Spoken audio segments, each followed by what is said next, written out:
এই রমজান মাসের স্পেশাল দুটো নিয়ামত আপনার জন্য আল্লাহর কাছে সুপারিশ করবে। সুবহানাল্লাহ বলেন না। একটা হলো তারাবি, আরেকটা হলো বন্ধু কোরআন তেলাওয়াত।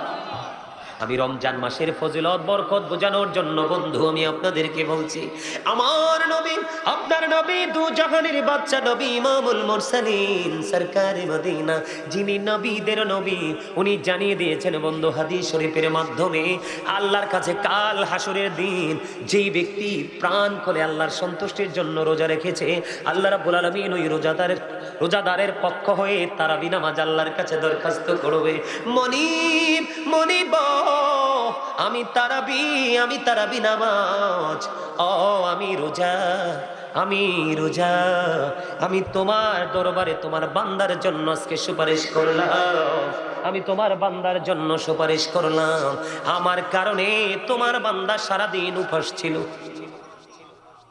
এবং স্ত্রীর কাছে যাওয়া থেকে সে দূরে ছিল।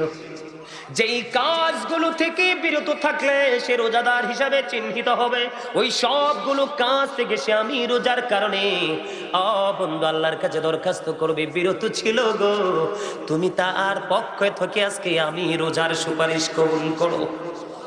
জোরে কন্যা সুবহানাল্লাহ।